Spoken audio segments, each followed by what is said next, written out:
Hey everyone, it's Tim. Welcome back to my channel.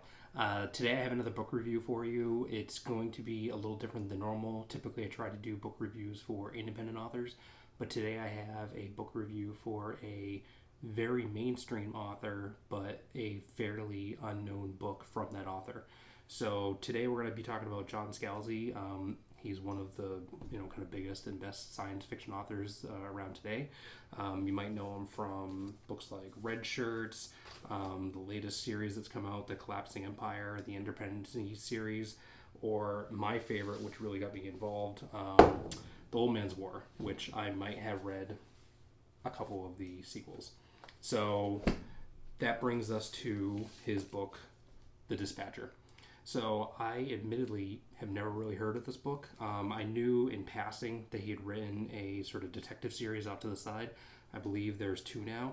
But I was at the library the other day and I saw this book and figured I had to give it a whirl. It's the library. It's great. You can read books if you don't end up liking them. Didn't cost you any money.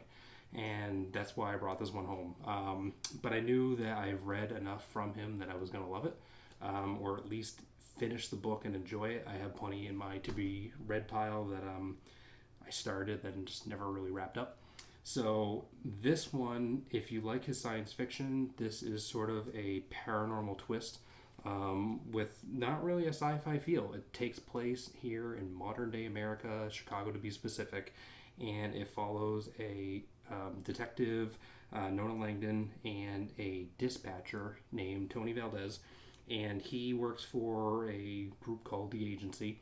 And basically in this world that John Scalzi's put together, if you are murdered or die by somebody else's hand in some way, you come back instantaneously to a point where you were about 6 hours earlier, and you wake up naked in your own bed. If you die of natural means, if you commit suicide, if you die in an accident, you're dead.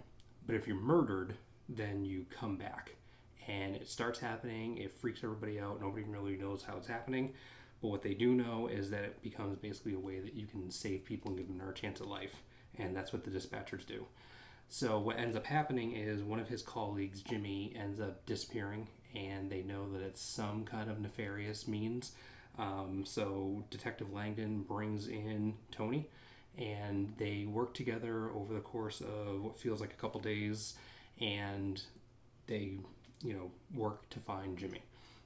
It's a short read. If you go on Amazon or Goodreads, you're going to see a lot of people trashing it, and their biggest complaint is that it's just short. Not every story needs to be 120,000 words to be entertaining. You can have a novella, you can have a novelette, and they could still be good. I just released Eggs in Two Baskets last year, which was my first novella, and I didn't think that it needed to be a full-length novel to tell the story.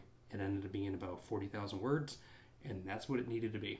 And that is literally the one complaint that people have about this. So if you go into it expecting to have it be some, giant long book that is at least 6 figures in word count, you're going to be disappointed. But if you're just looking for a story to read, I highly recommend you pick this one up. I don't want to tell you too much more because it's going to kind of give away how everything works out.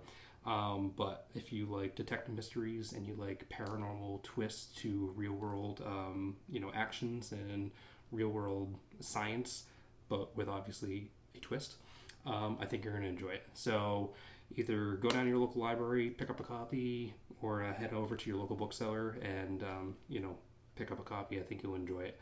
So if you have read it before or you're going to read it after this video, hit me up down in the comments below and we can discuss it.